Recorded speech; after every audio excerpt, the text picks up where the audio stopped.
जय हिंद everyone, welcome back to AVKS academy. मैं नवीन शोकन एवीकेएस इस प्लेटफॉर्म पे आपका दिल से स्वागत करता हूं। दोस्तों, अगर आप सीडीएस एग्जाम को टारगेट कर रहे हो या सीडीएस एग्जाम के बारे में सोच रहे हो तो ये वीडियो आपके लिए मोस्ट इंपोर्टेंट रहने वाली है। आप जानते हैं कि एग्जाम 13 सितंबर को होगा। इसमें जो स्टूडेंट्स आईएमए को टारगेट कर रहे हैं उन्हें इंग्लिश का एग्जाम देना होगा, जीएस का देना होगा और मैथ्स का एग्जाम भी देना होगा। और जो सिर्फ ओडीए को टारगेट कर रहे हैं उन्हें इंग्लिश और जीएस का एग्जाम देना होगा। उसमें सबसे तंग करने वाला एग्जाम जो कैंडिडेट्स को रहता है वो जीएस पार्ट का रहता है। इस वीडियो में सारी चीजों का समाधान आपको बताऊंगा। अबाउट अस, हम पिछले 11 सालों से डेडिकेटली सिर्फ और सिर्फ सीएपीएफ असिस्टेंट कमांड एग्जामिनेशन की तैयारी करवा रहे हैं। We have specialisation in this particular field. तो आपके माइंड में शायद ये बात आ सकती है कि आज सीडीएस के बारे में क्यों बात कर रहे हो सर? क्योंकि दोस्त, मैंने देखा है कि सीडीएस एग्जाम की तैयारी करने वाले कैंडिडेट्स भी सीएपीएफ को अटेम्प्ट करते हैं या उनके माइंड में सीएपीएफ को लेके एक अलग इमेज रहती है। और जब बात जीएस एग्जाम की हो तो सीडीएस में 120 क्वेश्चंस आते हैं और वहीं पे सीएपीएफ के एग्जाम में बात करें तो पेपर उनमें 125 एमसीक्यूज पूछे जाते हैं।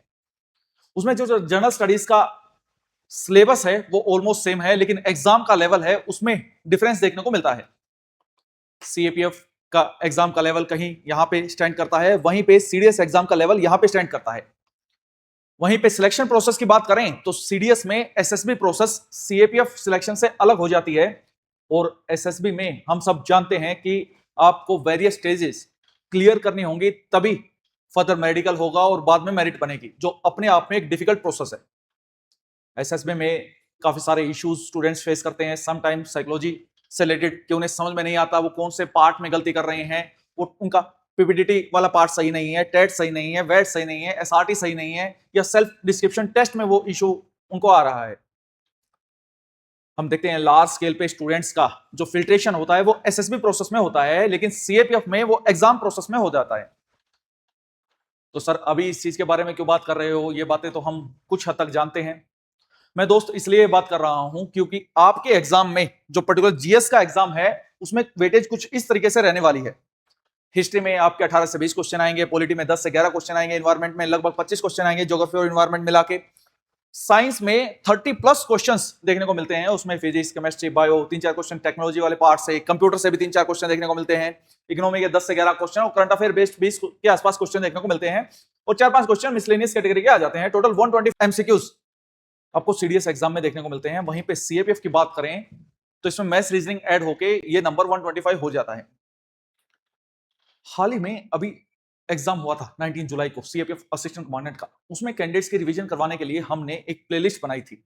आप यूट्यूब चैनल पे जाएंगे, वो प्लेलिस्ट आपको मिल जाएगी। मैं चाहता हूं कि आप इन सारे सब्जेक्ट्स की रिवीजन एक बार वहां से करो। आपका सीडीएस एग्जाम तो क्लियर होगा ही होगा, आपका जो सीएपीएफ एग्जाम का फोबिया है वो भी कुछ हद तक क्लियर हो जाएगा। वो डाउट्स जो आपको आ रहे हैं कि मैं सीएपीएफ क्लियर कर सकता हूं, नहीं कर सकता हूं, आपको ये बेनिफिट तो मिलेगा ही। फर्दर आप एसएसबी की तैयारी कर सकते हैं क्योंकि एसएसबी इमीडिएटली तो आता नहीं है, और नेक्स्ट ईयर जो सीएपीएफ का एग्जाम होगा वो 4 जुलाई को होगा। आपके माइंड में आ सकता है सर, सीएपीएफ का अभी तो बोला अपने एग्जाम का लेवल हाई रहता है, तो कोई बात नहीं दोस्त, हाई के लिए तैयार कर लेंगे, we have time regarding this. अगर आपको पेपर 2 में इशू है तो पेपर 2 में बिल्कुल जीरो से आपको यूट्यूब पे गाइड करूंगा उस चीज के रिगार्डिंग। बैचेस तो उन चीजों के रिगार्डिंग चलते रहते हैं, चाहे ऑफलाइन बैच की बात करें या ऑनलाइन बैच की बात करें। Same with the paper 1। Paper 1 में एक लेवल सेट होगा, लेकिन सबसे पहले तो डीप उस चीज के बारे में पता होना चाहिए, और जितना कम समय सीडीएस एग्जाम में बचा है उसमें इतना ही किया जा सकता है। I know there are various of platforms जो सीडीएस के लिए आपको गाइड करते हैं और शायद लंबे समय से गाइड कर रहे हैं, लेकिन यहां पे मैं ये बोल रहा हूं जो स्टैंडर्ड बुक्स हैं जो आपके लिए पढ़ना काफी जरूरी है, जैसे कि पॉलिटी के लिए लक्ष्मीकांत, लेकिन आपने वो पढ़ी नहीं है तो उसकी पूरी समरी मैंने 7.5 घंटे में एवीकेएस के यूट्यूब चैनल पर प्रोवाइड करवा रखी है। मैं आपको आपसे कोई पैसा डिमांड नहीं कर रहा हूं, आप पहले आधा घंटा 1 घंटा उसको सुनिए, आपको अगर इंटरेस्ट बनता है तो आगे कंटिन्यू कीजिएगा। लेकिन मैं जानता हूं आपके वहां से क्वेश्चन जरूर बनेंगे, आपका इंटरेस्ट बने या ना बने, वहां से क्वेश्चन 100% बनेंगे। आप भी यही हो, मैं भी यही हूं, क्योंकि वहां पे सुपरफिशियल वे में रिवीजन नहीं करवा रखी। जब बात साइंस की आती है, we understand the importance of science, उसमें हमने यूट्यूब पे ही सारे पीवाईक्यूज करवा रखे हैं आपके। मीनवाइल हमने एनसीईआरटीज की समरी प्रोवाइड करवा रखी है। इसके अलावा एडवांस फॉर्म में हमने मैराथन वीडियोस प्रोवाइड करवा रखी है, वो सारी प्लेलिस्ट में आपको मिल जाएगी, आप वहां से जाके उसको देख सकते हैं। सीडीएस एस्पिरेंट्स की अक्सर ये गलती होती है कि वो इंग्लिश एग्जाम के भरोसे पेपर में बैठता है, और उसमें दिक्कत ये आती है कि अगर इंग्लिश में पैटर्न चेंज देखने को मिलता है या डिफिकल्टी लेवल हाई देखने को मिलता है तो जीएस में कंपटीशन में फाइट नहीं कर पाता, क्योंकि उसके लिए तो इकोनॉमी वो छोड़ के गया हुआ है, हिस्ट्री वो छोड़ के गया हुआ है, इन्वायरमेंट वो छोड़ के गया है। लेकिन इनमें भी तो इजी कैटेगरी के क्वेश्चन पूछे जा सकते हैं ना दोस्त। तो मेरी आपसे ये भी रिक्वेस्ट रहेगी कि जो सब्जेक्ट्स आप छोड़ने की सोच रहे हो उसको छोड़ो मत, एक बार मैराथन वीडियो उसकी देख लो, आपको वहां से स्टोरी लाइन बननी स्टार्ट हो जाएगी। और बिलीव मी, जो सीएपीएफ का भी एग्जाम था, स्टोरी लाइन के बेसिस पे ही उसमें 3 से 4 क्वेश्चन बन रहे थे, और एक एक क्वेश्चंस कंपटीशन क्रिएट करता है दोस्त। आप उस क्वेश्चन को कर लेते हो तो आपके मेरिट में आने के चांसेस बढ़ जाते हैं। और बात तो यूनिफॉर्म की है ना, चाहे वो सीडीएस के माध्यम से मिले या सीएपीएफ के माध्यम से मिले, अल्टीमेट गोल तो देश को सर्व करना है ना यूनिफॉर्म सर्विसेज में, वो लाइफस्टाइल अचीव करना है ना जो यूनिफॉर्म सर्विसेज का है। तो सीडीएस में सक्सेस के साथ साथ हमको सीएपीएफ भी ट्राई करना चाहिए। प्रेजेंट टाइम की डिमांड है, we should diversify our options. और if you talk about the diversification of the options, तो अगर आप सीएपीएफ का लेवल लेके चलोगे तो ये एग्जाम तो होगा ही ना यार।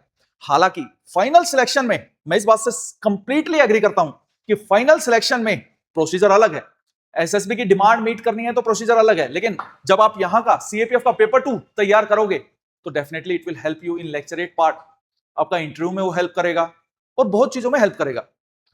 तो दोस्त, जो सीडीएस एग्जाम को तैयारी कर रहे हैं, एक बार प्लेलिस्ट पे जाएंगे, उस चीज को देखेंगे, आपका एग्जाम डेफिनेटली अच्छा होगा। और उसके इमीडिएटली बाद you should try for the CAPF assistant commandant exam. क्योंकि बहुत बार कैंडिडेट्स के मन में एक बात रह जाती है कि यार मैं सीडीएस में हम देखते हैं कि किसी कैंडिडेट के 5 एसएसबी, 10 एसएसबी, 15 एसएसबी हो जाते हैं।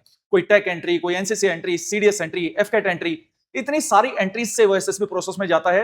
एसएसबी ओएलक्यूज की डिमांड अलग है, लेकिन हम एक बात पे एग्री करते हैं, there is a lack of transparency, and उस चीज के कारण कहीं ना कहीं सब्जेक्टिविटी ऐड हो जाती है। और जब बात सब्जेक्टिविटी की आती है तो यह भी देखने को मिलता है कि एक कैंडिडेट सीडीएस एंट्री में एसएसबी में सिलेक्ट हो गया, रिकमेंडेड हो गया वो कैंडिडेट, और वही कैंडिडेट एफकेट एंट्री में जाता है तो वहां पे नॉट रिकमेंडेड आ गया, उसकी क्या पता स्क्रीन आउट हो गया। तब ओएलक्यूज कहां गई उसकी? क्या ओएलक्यूज खत्म हो गई उस कैंडिडेट की? आंसर है नो। मतलब there is a matter of subjectivity. Parameters में डिफरेंशिएशन तो है, कुछ हद तक देखने को मिलता है उस चीज के regarding. Then what's the solution?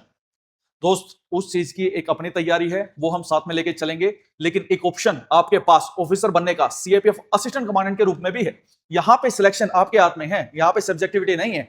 यहां पे पेपर 1 में आप अच्छा स्कोर करेंगे, पेपर 2 में आप अच्छा स्कोर करेंगे तो आपका सिलेक्शन नहीं रुकेगा दोस्त। क्योंकि यहां का जो इंटरव्यू प्रोसेस है वो टोटली डिफरेंट है एसएसबी से। अगर आप चाहते हैं कि एसएसबी इंटरव्यू और यूपीएससी इंटरव्यू का एक कंपैरिजन वीडियो भी मैं आपके लिए बना दूं तो वो मैं आपको बना दूंगा। और सब्जेक्ट्स को इस वेटेज के हिसाब से तैयार करो भाई, ये सब्जेक्ट तो मुझे छोड़ के नहीं जाने। जो स्टूडेंट्स ऐसा मान के चलता है कि मैं 3 सब्जेक्ट पढ़ के चला जाता हूं, फिर उसमें अगर डिफिकल्ट क्वेश्चन आ जाते हैं तो फिर आप उसको अटेम्प्ट नहीं कर पाते हो, फिर वही दिक्कत आती है बार बार। तो मैं फिर से रिपीट कर रहा हूं, इस मोमेंट पे टाइम के कंटेक्स्ट में आप अगर वीडियोस देखना चाहते हो तो प्लेलिस्ट बनी है, जाके देखो। अगर आप कोई बुक रीडिंग भी चाहते हो तो मनोहर पांडे की जीके की बुक आती है, वो बुक पढ़ो, वहां से एटलीस्ट साइंस वाला पार्ट पढ़ो, इट विल हेल्प यू, आपको अच्छा स्कोर मिलेगा। वो नहीं पढ़नी तो लूसेंट पढ़ो।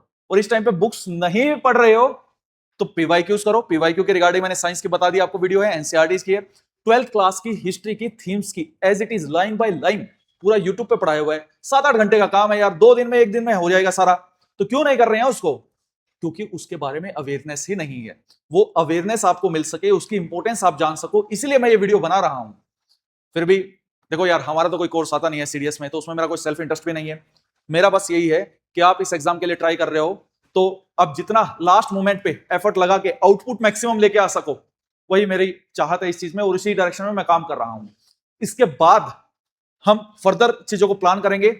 एसएसबी के लिए आपको अलग से प्रिपेयर करना पड़ेगा, लेकिन आपको सीएपीएफ के लिए भी ट्राई करना चाहिए। क्योंकि जब हम बात सीडीएस एग्जाम्स की देखते हैं तो वहां पे एज के बेसिस पे आपको रिलैक्सेशन नहीं मिलता। चाहे आप जिस भी कैटेगरी से बिलोंग करो, जर्नल से हो, ओबीसी से हो, एससी से हो, एसटी से हो, एज में बेनिफिट नहीं मिलेगा आपको। लेकिन जब बात सीएपीएफ की हो तो कभी कभी जब कैंडिडेट जनरल कैटेगरी का कैंडिडेट ओवर एज हो जाता है, या तो उसके पास यहाँ पे एज 25 साल तक है, यहाँ पे 25 साल तक नहीं है सीडीएस वाले एग्जाम में। Same with the OBC candidate, यहाँ पे 28 साल तक है। एससी और एसटी वाले कैंडिडेट यहाँ पे 30 साल तक है। और अगर आप कोई सिविलियन सेंट्रल गवर्नमेंट जॉब आपके पास है तो 5 साल का अलग से एज रिलैक्सेशन आपको मिलता है। And you should try for the CAPF assistant commandant as well, क्योंकि ये जब पोस्ट की बात आती है तो आर्मी में कैप्टन के इक्विवेलेंट होती है, और यहाँ पे ये डे 1 से कंपनी कमांडर का काम करता है दोस्त। हर एक चीज को टैकल कर लेंगे, पहले ये 13 सितंबर वाला काम निपटाओ और फिर इसको रगड़ते हैं सीएपीएफ वाले को। फिर भी हमारे बारे में कुछ भी देखना हो, एक बार प्लेलिस्ट जाके देखो, वीडियो सारी देखो, हम क्या काम करते हैं, कैसे काम करते हैं, यू विल गेट आइडिया। हमारा रिजल्ट भी बोलेगा, हमारे एक्शंस भी बोलेंगे और हमारा काम भी बोलेगा। अब आपकी बारी है रिजल्ट देने की। मिलते हैं नेक्स्ट वीडियो में। जय हिंद।